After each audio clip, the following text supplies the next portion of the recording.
تسريبات نهائية وجديدة عن سلسلة الايفون 17 برو ماكس، منها اعلان رسمي لميعاد المؤتمر وتغير في شكل الكاميرات، مع اضافة سنسور جديد للعدسة التليفوتو، مع البطارية الاقوى في تاريخ الايفون. كل ده واكتر هنعرفه في فيديو النهاردة. اهلا بيكم، معاكم ميدو.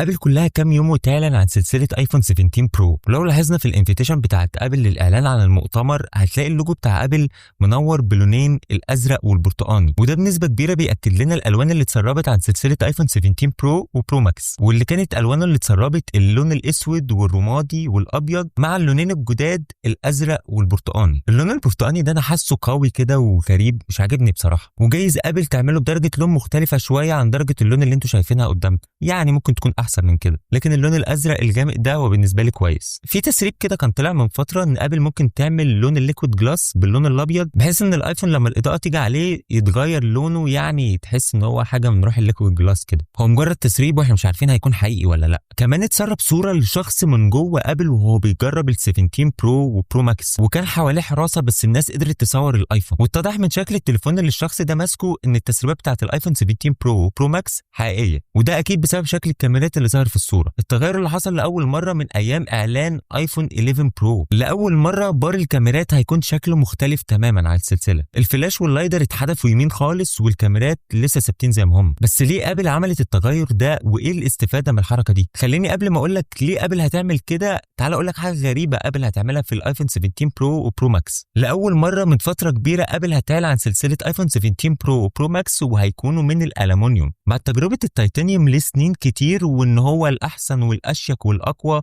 لا خلاص ابل هتغير رايها وتعمله من الالومنيوم، وخلي بالك هتقنعك بده لانها شاطره قوي في الماركتنج والتسويق بتاعها لمنتجاتها. بس هل التحول من التيتانيوم للالومنيوم ليه ايجابيات؟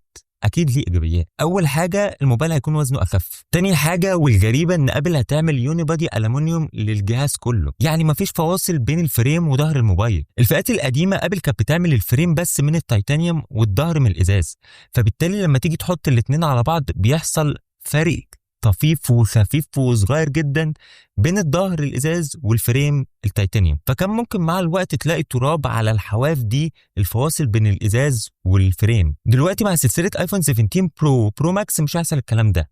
ليه؟ لان ابل هتعمل فريم التيتانيوم هيتحول لالومنيوم، كمان الظهر الازاز ما بقاش ازاز، هيبقى الومنيوم برضه، وده كله حسب الصور اللي اتسربت للموبايل الفتره الاخيره. بس ابل زمان مع التيتانيوم كانت بتعمل الظهر ازاز عشان تخلي الماكسيف بتاعها يشتغل. دلوقتي لما تيجي تعمل لي الظهر الومنيوم الماكسيف هيشتغل ازاي؟ الماكسيف ما بيشتغلش مع التيتانيوم ولا الالومنيوم، لازم يكون الموبايل ظهره ازاز عشان يقبل شحن لاسلكي. ابل قررت تتفادى المشكله دي وعملت جزء ازاز تحت الكاميرات عشان الموبايل يقدر يدعم ماكسيف، وعشان تحط الماكسيف في المنطقه دي هيعترضوا اللوجو بتاع ابل، فبالتالي مش هينفع. فابل قررت تعمل حركه بسيطه وانها تحرك اللوجو من هنا لهنا، فاصبح لاول مره اللوجو بتاع ابل مش هيكون في نص الموبايل بالظبط. هي حاجه بسيطه كده يعني ممكن ما تلاحظهاش بعينك اصلا. قبل ما اكمل بس عايز اقول لك ان اللايك بتاعك بيفرق قوي في انتشار المحتوى، ورايك في الكومنتات مهم جدا بالنسبه لي، فما تنساش تقول لي رايك في الكومنتات تحت. يلا بينا نكمل. مقاس الشاشه في الايفون 17 برو وبرو ماكس هتكون 6.3 انش لسلسله الايفون 17 برو و6.9 انش لسلسله الايفون 17 برو ماكس، وشاشه الموبايل هتكون من نوع الاوليد وهيكون عليها نفس طبقه الحمايه اللي موجوده على الايفون 16 برو وبرو ماكس. لكن الاختلاف الاهم في الشاشه بتاعت الايفون 17 برو وبرو ماكس السنه دي ان الشاشه بتاعتهم هتكون انتي ريفلكتيف،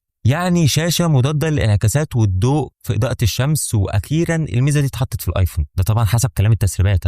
ابل كانت لازم تضيف الميزه دي لسلسله البرو بصراحه. واكيد طبعا الشاشه بتاعت الموبايل هتكون بتدعم 120 هرتز بقصه الفريش ريت، مع توقع ان البرايتنس بتاع الشاشه هيعلى شويه السنه دي. نظام الكاميرات بقى حصل عليه تغير في سلسله الايفون 17 برو وبرو ماكس السنه دي اخيرا، والاول مره في الايفون الثلاث كاميرات اللي ورا هيكونوا 48 ميجا بكسل. الكاميرا التليفوتو خلاص بقت 48 ميجا بكسل في سلسله الايفون 17 برو وبرو ماكس عشان تبقى اكتملت السلسله، والكاميرا الالترا وايد والوايد والتليفوتو 48 ميجا بكسل. وكمان العدسه التليفوتو المسؤوله عن الزوم هتوصل ل 8 اكس بدل 5 اكس في سلسله الايفون 16 برو وبرو ماكس، يعني عندك زوم لمسافه اطول بكواليتي احسن من سلسله الايفون 16 برو وبرو ماكس. انا بكلمك في زوم اوبتيكال زوم مش ديجيتال زوم. بسرعه كده، الاوبتيكال زوم ده هو بيبقى زوم حقيقي من العدسه من غير ما تكسر اي كواليتي في الصوره، انما الديجيتال زوم بيبقى زوم او كروب جوه الصوره الاوريجينال اصلا اللي الموبايل بيلقطها. بعد كده المعالج بتاع الموبايل بيقدر يعالج لك الصوره دي، بس مهما كان الموبايل عالج الصوره دي ما بتطلعش بنفس الكواليتي طبعا بتاعت الصوره الاساسيه اللي هي الاوبتيكال زوم بتاعت الكاميرا. وده السبب اللي خلى ابل تبعد اللايدر والفلاش عن الكاميرات اللي قلت لكم عليه في اول الفيديو. ابل عايزه مساحه للسنسور تحت العدسات، عشان كده فضت لنفسها مساحه. وعلى حسب التسريبات ان السنسورات اللي تحت العدسات كلها كبرت. الكاميرا الاماميه بقى اللي اول مره هتكون 24 ميجا بكسل بدل 12 ميجا بكسل، فدي حاجه كويسه قوي لتصور السيلفي لو بتحب تصور سيلفي كتير. كمان في تسريبات بتقول ان انت هتقدر تصور فيديوهات بكواليتي 8K لاول مره في الايفون. التسريبات مش محدده هيكون 30 فريم ولا 60 فريم، بس قايله ان انت هتصور 8K على الثلاث كاميرات عادي. انا رايي الشخصي مش عارف ممكن هتعرف تصور 8K على الثلاث كاميرات ولا لا. عاده ابل ما بتنزلش المميزات القويه دي كلها مره واحده، فممكن يبقى التصوير ده في عدسه واحده مثلا ولا حاجه. بس الاكيد ان احنا هنصور 4K 120 فريم بقصه الدولبي فيجن.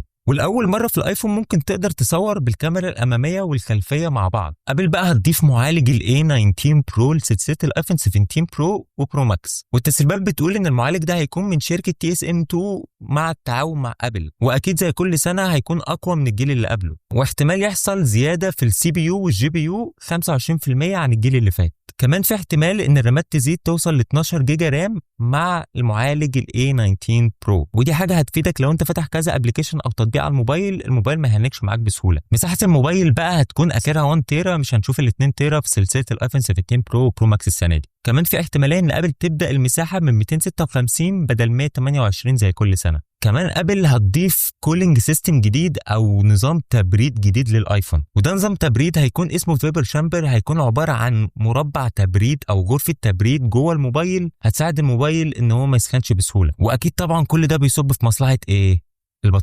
البطاريه اللي هتكون الاحسن في تاريخ الايفون، وده بسبب المعالج وغرفه التبريد دي، بلس كمان ان البطاريه هتكون 5000 ملي امبير. كمان البطاريه بتاعت الموبايل هتكون متغطيه بالمعدن عشان يقدر يعزل الحراره عن البطاريه، والبطاريه تقعد معاك فتره اطول للموبايل. ابل شغاله كويس قوي على موضوع البطاريه الحقيقه، بقالها كام سنه وفعلا شايفين تطور في عمر البطاريه بتاعت الايفون. بس للاسف هنا الشحن الوايرلس هيكون لسه 25 واط في الايفون 17 برو وبرو ماكس، بس الفرق هنا ان انت هتقدر تستخدم الشاحن الكيو اي 2.2 وهيفضل سوكت التايب سي 3.2 في الايفون زي ما هو. في تسريبات بتقول ان السماعه الداخليه او سماعه المكالمات في سلسله الايفون 17 برو وبرو ماكس هتكون حجمها اكبر للضعف، مع ان كمان الدايناميك ايلاند ممكن يصغر شويه. دي كلها تسريبات، وانا مش متوقع ان كل المميزات دي كلها تنزل مره واحده في سلسله كامله في سنه واحده للايفون، بس عادي اتمنى ابل تكسفني ويبقى كل المميزات دي نازله فعلا في الموبايل. بالنسبه بقى لميعاد اصدار لسلسله الايفون 17 برو وبرو ماكس والسعر بتاعه، ابل اعلنت بشكل رسمي ان المؤتمر هيكون يوم 9/9 الساعه 8 بتوقيت مصر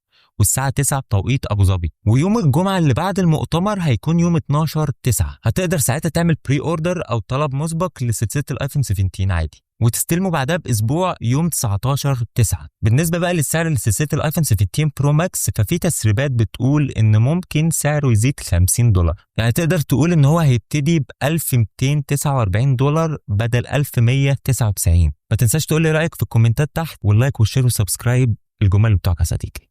سلام.